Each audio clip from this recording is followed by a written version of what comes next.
Hi, my name is Caitlin, and I'm 28 years old. When I was very young, I lost my parents in a car accident. Since they didn't have any family to care for me, I was sent to live in an orphanage. I stayed there for about 4 years before I was adopted. My adoptive parents turned out to be billionaires, which completely changed my life. From then on, I lived a life full of comfort and opportunities. Despite their wealth, my adoptive parents didn't want my adoption to become a big deal, so they kept it private. They believed in doing good without seeking attention. When I became an adult and moved into my own home, my adoptive parents decided to expand their business. They went to Europe to look for new opportunities. Around this time, I met Adam, who later became my ex-husband. We first met in college, and I liked him immediately after a few conversations. Adam was cheerful and kind, and we quickly became close. As we started going on dates, we officially became a couple. Our relationship felt perfect, but there was one big problem. Adam's family didn't like me. The first time I met his family was after we graduated from college. Adam wanted to introduce me to his parents once we were both settled and had good jobs. He warned me that his parents were judgmental about who their children dated, and he wanted me to make a good impression. I was really nervous about meeting them. By the time Adam introduced me to his parents, we had been dating for 5 years and were already engaged. I worried this might make things more difficult since his parents didn't even know me as his girlfriend. The night before meeting them, I was anxious and spoke to Adam about it. "They're going to hate me," I told him. "They won't. I promise," Adam said, trying to calm me down. "Do you really think they won't be shocked when they find out we're engaged?" I asked. "Well, yeah, but I don't think it'll be that big of a deal." "Are you serious? You were nervous about introducing me to them because of how judgmental they are. Don't you think telling them we're engaged will make them judge me even more?" Adam sighed. "Look, even if they do judge, does it really matter what they think?" "It won't matter to me," I replied. "But I'm not so sure about you. You always seem so concerned about their opinions." Even though Adam reassured me, I couldn't shake my nerves. Meeting his family felt like walking into a test I wasn't prepared for, especially since their opinions seemed to matter so much to him. "I promise it won't bother me at all, Caitlin," Adam said confidently. "All right if you say so. But do you think we should wait a little before telling them we're engaged? Like maybe a month later?" I asked. "If that makes you feel better, I'm fine with whatever you decide," Adam replied. "I think we should keep it a secret for now, just in case." "I'll do anything to make a good impression on them," I said, trying to sound optimistic. "You don't have to worry. I'll be with you no matter what," Adam reassured me. "Thanks, Adam," I said, feeling slightly better. The main reason I was so nervous about meeting Adam's parents was because of how he reacted every time I brought up the idea of telling them about me. He would get upset and tell me they wouldn't approve. Over time, I began to understand why. Adam's family was very wealthy and loved living a life of luxury. They wanted the same for their children and only accepted them dating people who came from equally wealthy backgrounds or even wealthier. At that time, my life didn't fit their high standards of wealth. I hadn't told Adam much about my family because I didn't think it was necessary. By the time I realized why he was so hesitant to introduce me, I felt it was even less important to share details about my family background. I wanted them to like me for who I was, not because of my family's wealth or status. I foolishly believed they might value my personality and character over my financial situation. But I was wrong. Adam and I decided to meet his parents at a fancy restaurant. As we walked in, Adam held my hand tightly, which gave me some comfort. I wore my engagement ring on a chain around my neck instead of on my finger, hoping to keep it close but not too obvious. When we arrived at the table, I could tell right away that his parents were not happy. Adam had warned me they were strict about punctuality, and even though we were only 5 minutes late, they were already upset. As we sat down, his parents gave me a cold look, glancing me up and down with clear disapproval. They didn't say a word to me, and instead began talking with Adam as if I wasn't even there. I felt so small and out of place in their presence. The longer they ignored me, the more uncomfortable I felt. Their attitude made it clear that I didn't belong in their world, and I started to doubt whether they would ever accept me. It was heartbreaking to realize that they cared more about wealth and appearances than getting to know who I really was. The longer I sat there, the more I wanted to leave. I kept my head down, trying to avoid their cold stares. Finally, Adam spoke up, breaking the silence. Mom, Dad, you can't just ignore Caitlin like this. She's my wonderful girlfriend, Adam said firmly. I tried to stay polite. Oh, hello. It's a pleasure to meet both of you, I said, even though I couldn't honestly say I felt the same way. Hi, his mom replied coldly. Her tone was icy, and it made me uneasy. What? She said, noticing my surprised look. I'm just being honest. Then she turned to me. So, Caitlin, I heard you and Adam met in college. Is that right? She asked, keeping her tone sharp. Yes, we did. We shared some classes, I replied, trying to sound calm. And how did you manage to attend that college? From what I know, the tuition is quite high, and it's not easy to get in, his father added, his voice filled with suspicion. Dad, that's enough. Adam interrupted, clearly frustrated. You will not speak to your father like that, his mother said sharply. It's a valid question. Caitlin, please answer him. Well, I began nervously. I received a full scholarship. I'm really thankful for it because not only did I get a great education, but I also met Adam, which has been one of the best things that's ever happened to me. Of course, it's one of the best things for you, his mother sneered. He's wealthy, and you probably need that kind of money. At least you're smart because, let's be honest, your looks aren't anything special. That's enough. Adam said angrily, standing up. We're leaving. Come on, Caitlin. As we walked out, I was in shock. I couldn't believe how cruel they had been, especially to my face. It felt surreal, like something out of a bad dream. The car ride home was silent. Adam was furious, and I didn't know what to say. When we got home, Adam checked on me. Are you okay? He asked. But I didn't know how to answer. I had dressed nicely, made sure to be polite, and avoided doing anything that could upset them. Yet they had judged me, without even knowing me. After that terrible lunch, Adam didn't speak to his parents for weeks. They texted him, accusing us of being disrespectful for leaving the restaurant. Adam ignored them for a month, and only replied to tell them we were engaged. His parents were furious about the news. They offered to pay for our wedding, but only if they could control everything. Adam and I didn't want that, so we decided to elope instead. My adoptive parents were still in Europe, but they knew about our decision to elope. They were just happy that I had found someone who truly cared for me. In the end, Adam and I focused on what mattered most, our happiness, not the approval of others.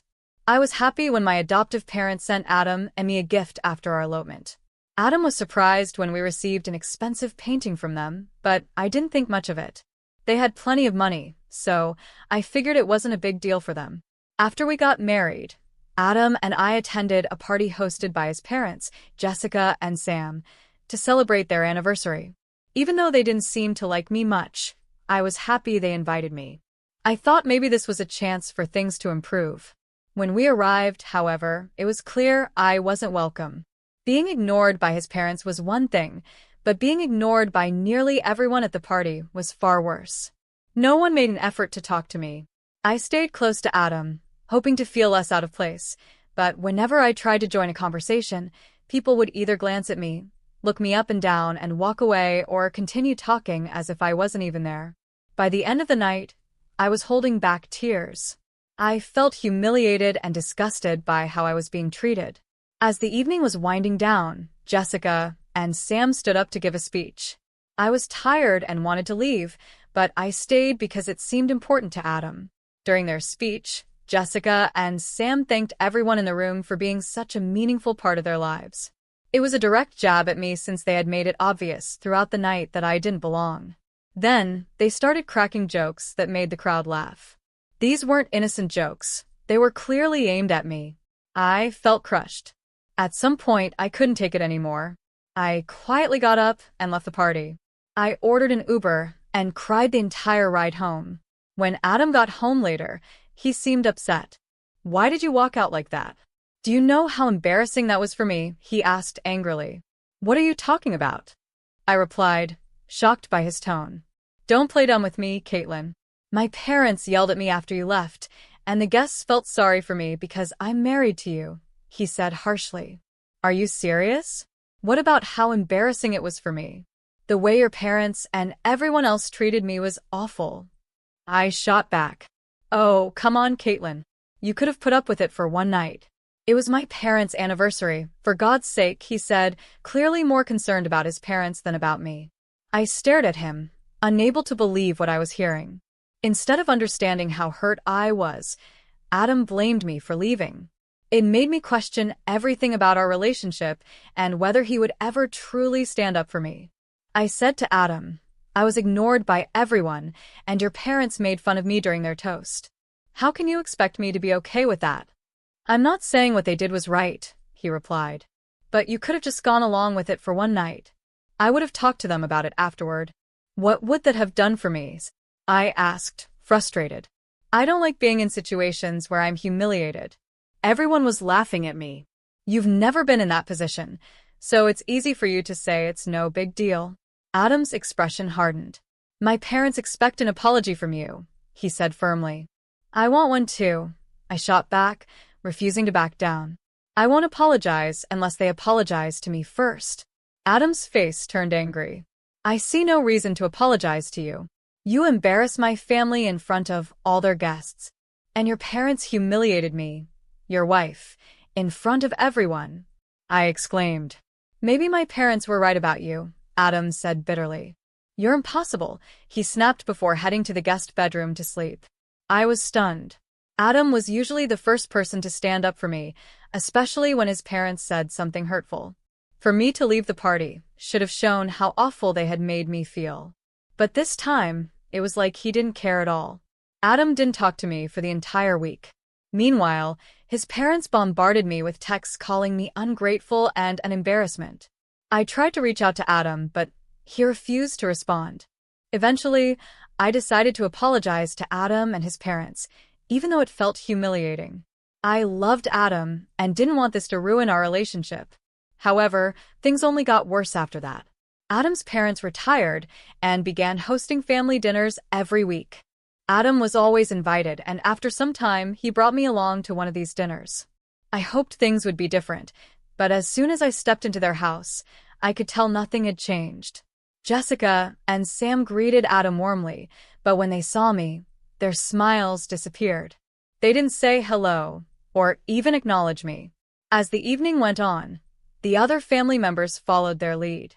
Conversation stopped when I joined a group, and no one made an effort to include me. By the end of the dinner, I felt completely out of place. The message was clear. They didn't want me there, and they wanted me to feel it. Adam noticed my discomfort, but didn't say anything. I started to realize that maybe this was how things would always be. It was heartbreaking to think that I might never truly be accepted by his family. Even worse, I didn't know if Adam would ever stand up for me the way I needed him to. I could feel the tension in the air as soon as I stepped into Adam's parents' house. Jessica was still upstairs getting ready, so she didn't see me at first. Sam and Adam's siblings gave me awkward glances, but didn't say a word. Adam left me standing there alone while he happily caught up with his family. When Jessica finally came downstairs, she saw me and marched over, looking furious. "What are you doing here?" she snapped. "Excuse me?" I replied, confused and taken aback by her tone. "No, I will not excuse you. What are you doing in my house right now?" she demanded. "Well, you invited us for dinner," I said, trying to stay calm. Wrong. "I invited Adam." "This is a family dinner," she said sharply. "I'm Adam's wife, so I'm part of this family, am I not?" I asked, trying to reason with her. "Absolutely not," she shouted. "An orphan like you has no place in this family." I was shocked and hurt. "What? Why would you say that? Did you think you could hide that from us? We do background checks on anyone our children marry. You're not in my son's league.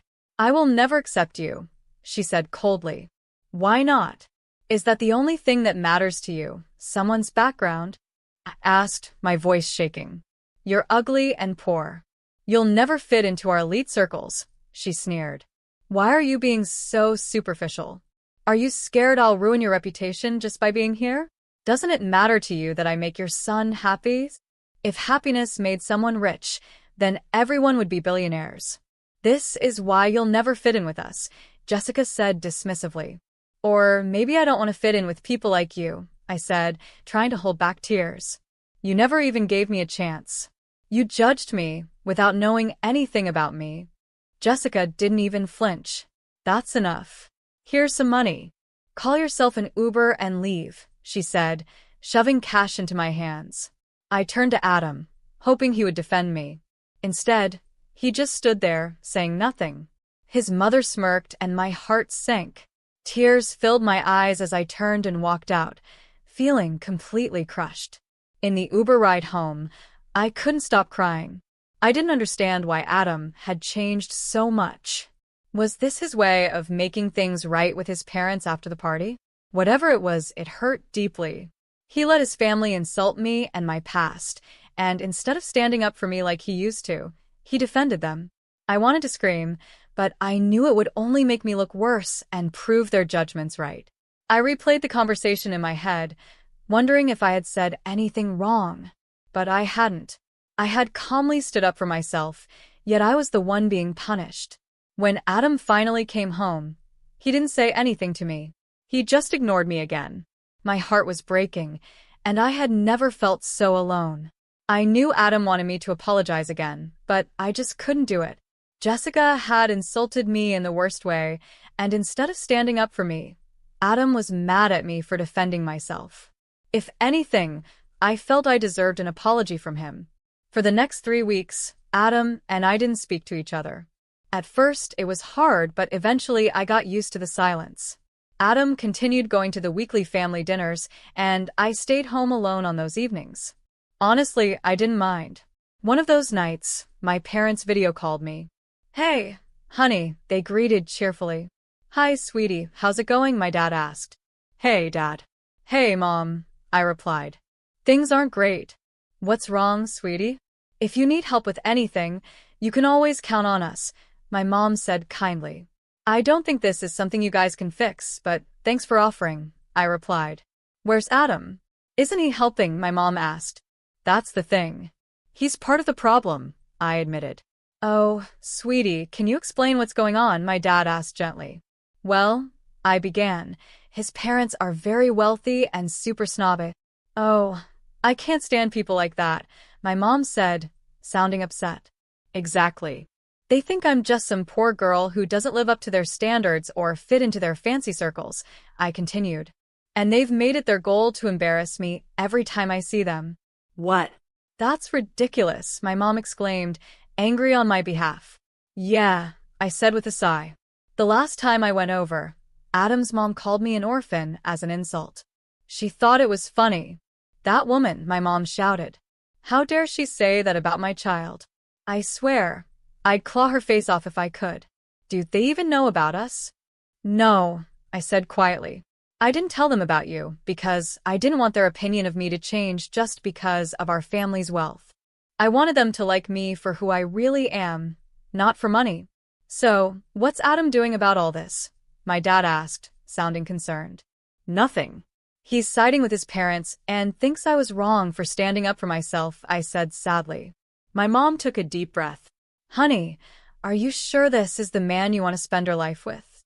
"I love him a lot," I admitted, "but this isn't the life I want." "We haven't spoken in 3 weeks and honestly, I'm surprised by how okay I am with it."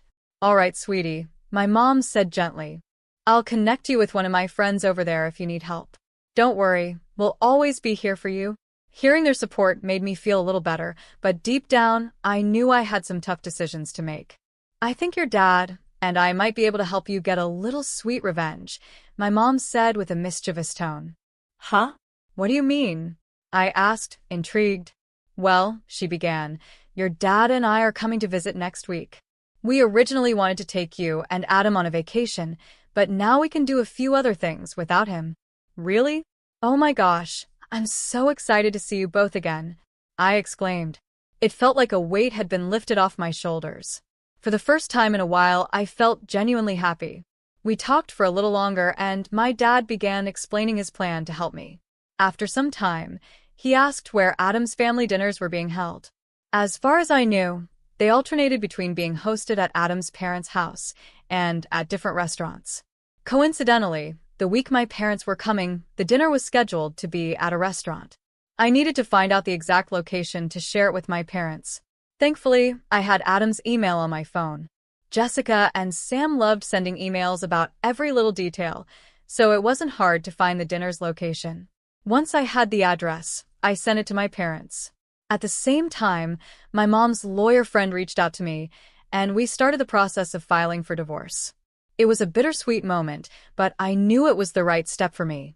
When my parents arrived in town, they checked into their hotel, and I went to meet them. We had lunch together, and afterward, they treated me to a spa day. They paid for everything and said I deserved to feel special.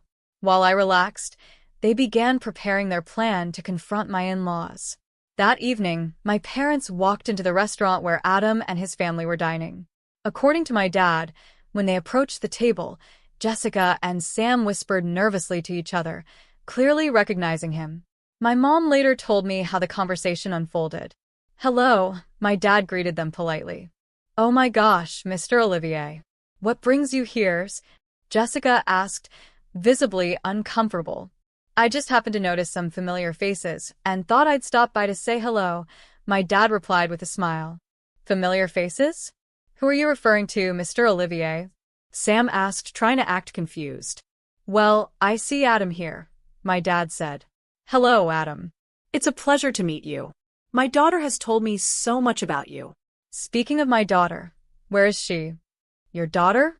I'm sorry, but I don't think she's here," Sam stammered. "She should be, shouldn't she? Adam's wife is my daughter, after all," my dad said firmly. "I'm sorry, Mr. Olivier, but there must be some mistake," Jessica added. "Adam's wife is named Caitlin, and she was an orphan." "Yes," my dad replied calmly. "And that's why we adopted her." Jessica and Sam were stunned. They didn't know what to say as my dad began addressing the way they had treated me. It was clear my parents were there to stand up for me, and for once, Jessica and Sam couldn't hide behind their arrogance. "I see the problem. It's you," my dad said firmly. "No, she was the one who hid this from us. If we had known, we would have treated her better," Jessica argued. "She didn't want you to treat her nicely because of her background," my dad replied. Then he handed Adam the divorce papers. "She asked me to give these to you." Without another word, my dad walked out. After that, it only took a few phone calls for some of Sam's biggest investors to pull out of his business. It was satisfying to see their empire fall to the level they had once mocked me for. I got several texts from Adam's family. Some called me terrible names, while others begged me to talk to my dad and stop whatever he was doing. Adam, however, signed the divorce papers without any trouble. Once everything was settled, my parents and I went on a long vacation. It was exactly what I needed to start feeling like myself again. I had so much fun and began to heal from everything that had happened.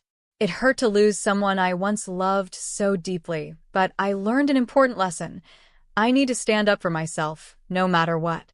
I'll always be thankful to my parents for supporting me through it all, and I'm excited to see what new adventures life has in store for me.